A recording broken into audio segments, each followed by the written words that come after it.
مساء الخير، معاكم يحيى واهلا بيكم في حلقه جديده من حلقات هل هلاله. حلقه النهارده هي تجميع المسلسلات رمضان هتتعرض فين وعلى قناه ايه. يعني من الاخر كده الحلقه دي هتبقى الدليل الشامل لمسلسلات رمضان. انا الحقيقه كنت محتار ارتبهم ازاي، بس في الاخر قررت ارتبها لكم حسب القنوات. بس قبل ما نبدا كده استاذنكم نشترك في القناه عشان ربنا يبارك لنا في الحلقه. ويلا بالصلاه على النبي، ورقه وقلم واكتبوا ورايا يا ست الكل.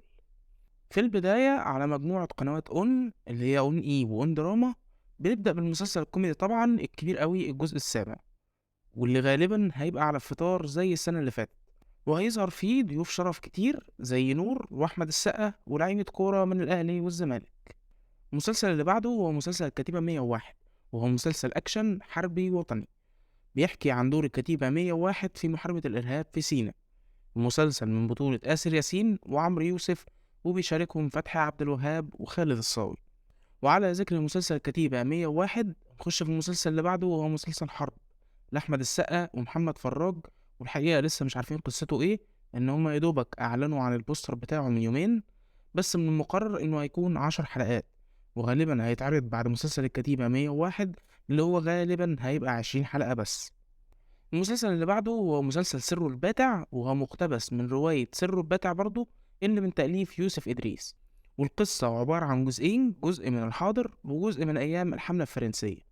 المسلسل بيشارك فيه أحمد السعدني وأحمد فهمي وحسين فهمي وحنان مطاوع وأحمد وفيق ونجوم تانية كتير، وهيتعرض برضه على قناة الحياة. المسلسل اللي بعده حتة كده أوفر دوز تستوستيرون. عندنا مسلسل ضرب نار بطولة ياسمين عبد العزيز، وطالما قلنا ياسمين عبد العزيز يبقى كده هنقول أحمد العوضي. واللي طالع بدور صعيدي وهو جابر أبو جديد، جاي من الصعيد عشان تجمعه الظروف ويقابل مهرة أبو الليل اللي شغالة في مصنع ملابس في شبرا، واللي هيتخانقوا خناقات طول المسلسل هينتج عنها العبث اللي شفناه في البرومو، واللي أبشركم إننا هنشوفه طول أيام رمضان والعيد. المسلسل غالبا هيبقى 30 حلقة. المسلسل اللي بعده هو مسلسل جميلة بطولة غصب كده طبعا ريهام حجاج، ومش مفهوم والله قصته ايه من البرومو. بس هو الغريب ان مسلسل ريهام حجاج يبقى منتشر بالطريقة دي على قنوات كتير، فهو يتعرض على قناة الحياة وأون وسي بي سي. نخش على القناة اللي بعدها وهي مجموعة قنوات دي ام سي اللي هي دي ام سي ودي ام سي دراما. بنبدأ بمسلسل منى زكي، بترجع لنا بمسلسل تحت الوصاية، واللي اتسرب لنا حتة كده منه إنه بيناقش قضية وصاية أهل جوزها بعد وفاته على أولاده، واللي هيضطر منى زكي اللي طالعة بدور حنان إنها تشتغل على مركب صيد مملوكة لجوزها. والمسلسل بالمناسبة 15 حلقة بس. الحقيقة السنة دي مسلسلات ال 15 حلقة كترت الحمد لله، والحمد لله إن هم اقتنعوا إن حوار 30 حلقة حشر أحداث ده انتهى خلاص، ومبقاش بينافس طالما القصة مش محتاجة المط ده كله. بنخش على المسلسل اللي بعده وهو مسلسل ديني رسالة الإمام محمد بن إدريس الشافعي بطولة خالد النبوي، واللي هيبقى موجود كمان على قناة سي بي سي وقناة الحياة. المسلسل اللي بعده هو مسلسل الصفارة بطولة أحمد أمين وطه دسوقي وآية سماح. القصة بتدور إن في مرشد سياحي بيلاقي صفارة فرعونية من واحد سيوة، واللي زي ما شفنا في البرومو ليها قدرات سحرية في استرجاع 3 دقايق بس من الماضي عشان يرجع يغير فيهم حياته، وبعدها بترجعه للحاضر عشان يعرف أثر التغيير اللي عمله ده في حياته هيبقى ايه. المسلسل بالمناسبة 15 حلقة. وعلى ذكر التستوستيرون بيرجع لنا الفنان أمير كرارة بمسلسل سوق الكانتو، وأتمنى من كل قلبي وبدعي وأقول يا رب ما يكونش اللي في بالي. المسلسل بيشاركوا في بطولته مي عز الدين وفتحي عبد الوهاب ونجوم تانية كتير.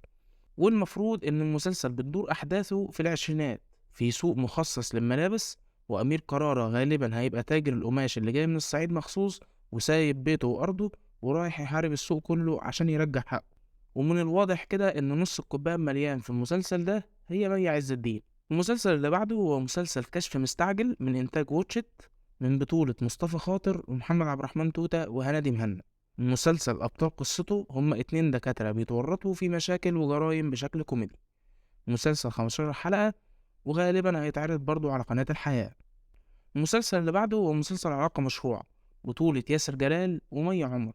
المسلسل 15 حلقة، والحقيقة مش عارف أقول له قصته إيه لأني ما فهمتش حاجة من البرومو، ومش فاهم هيحكوا لنا فيه إيه. يعني لما هي علاقة مشروعة ال 15 حلقة كلهم هيبقى فيهم إيه؟ مش مفهوم. بس المسلسل المفروض هيتعرض كمان على قناة الحياة. ومع آخر مسلسلات DMC هو مسلسل محمد رمضان، واللي بيشاركوا فيه زينة وهالة صدقي ومي كساب وإيمان العاصي وأحمد فهيم ومنذر رايحنا. المسلسل هو جعفر العمدة، وشفنا له لغاية دلوقتي ما شاء الله 4 بروموهات. وبصراحة السنة دي شكل محمد رمضان عمل حاجة حلوة وشكلها مشوقة، ويعني ها يا رب يا مسهل. نخش على مجموعة القنوات اللي بعدها، وهي مجموعة قنوات CBC.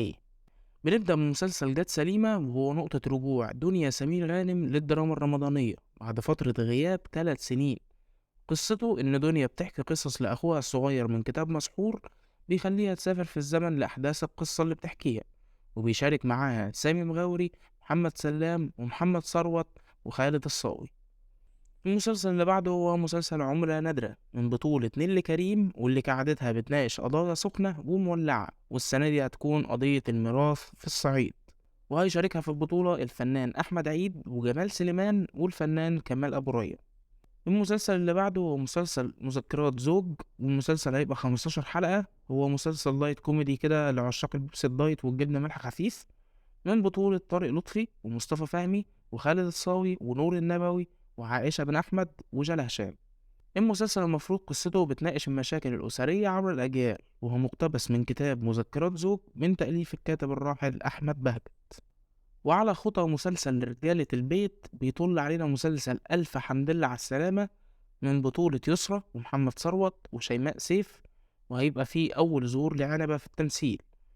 المسلسل المفروض هيبقى لايت كوميدي، بس بعد ما شفنا البرومو يا ريت يا جماعة حد يقول لهم إن القبول ده من عند ربنا، والحس الفكاهي ده الإنسان بيتولد بيه، يعني يا ريت ما تحاولوش تخالفوا إرادة ربنا.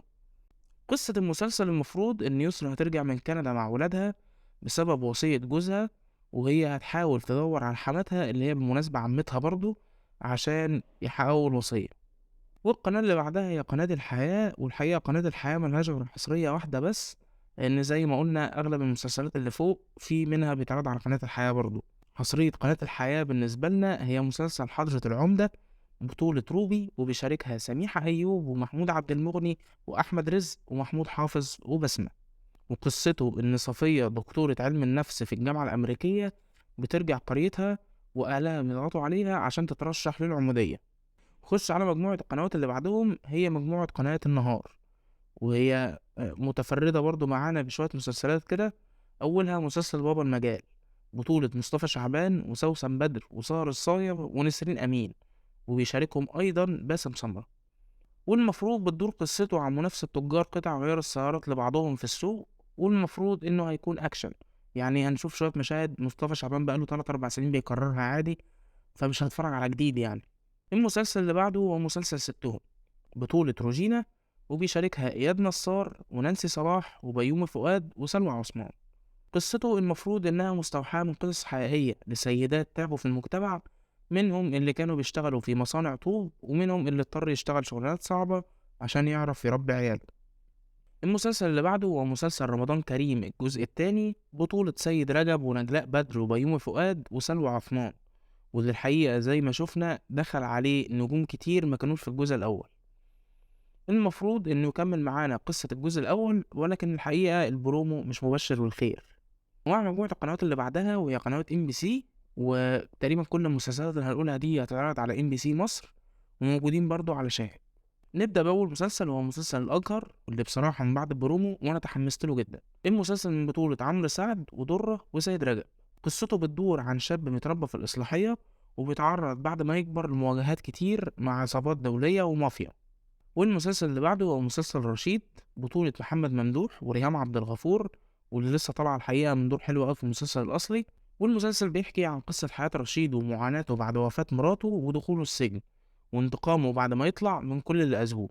وغالبا على طول المسلسل هنشوفه في رحلة بحث عن ابنه. المسلسل اللي بعده هو مسلسل المداح الجزء الثالث، واللي متابع فهو أكيد عارف إنه بطولة حمادة هلال، وبيشاركوا سهر الصايغ وهبة مجدي ويسرا اللوزي، وبينضم لهم الجزء ده سلمى أبو ضيف. المسلسل اللي بعده هو مسلسل تغيير جو، من بطولة منة شلبي وإياد نصار وميرفت أمين، وبيحكي عن شريفة اللي بتتعرض لأزمات عائلية، منها إدمان أمها للمهدئات والكحول، وعلاقتها المهزوزة بجوزها اللي بتحاول تهرب منه بكل الطرق. المسلسل بينضم لفئة ال15 حلقة. والمسلسل اللي بعده هو مسلسل كامل العدد، بطولة دينا الشربيني وشريف سلامة، وهو المفروض هيتعرض على MBC مصر، ولكن المؤكد إنه موجود على منصة شاهد. المسلسل قصته بتدور عن بنت مطلقة وشاب في بداية حياته بيتقابلوا في إطار كوميدي رومانسي وبيحبوا بعض. بيعدوا بعدها بمواقف كوميدية كتير هتبين لهم علاقتهم قوية ولا لأ. والمسلسل بينتمي لفئة 15 حلقة. المسلسل اللي بعده هو مسلسل الهرش السبعة، بطولة أمينة خليل ومحمد شاهين وأسماء جلال وعلي قاسم. بيحكي عن قصص حب وجواز بتنتهي بخلافات ومشاكل بسبب أولادهم في إطار كوميدي درامي. المسلسل برضه بينتمي لفئة 15 حلقة. ومع آخر مسلسلات MBC معانا مسلسل الصندوق، بطولة أحمد داش وعلي قاسم وهدى المفتي. المفروض قصته بتدور عن لغز غامض بيواجه هدى المفتي في عيد ميلادها بعد ما وصل لها صندوق غريب فيه رسائل غريبة. والمسلسل برضه 15 حلقة.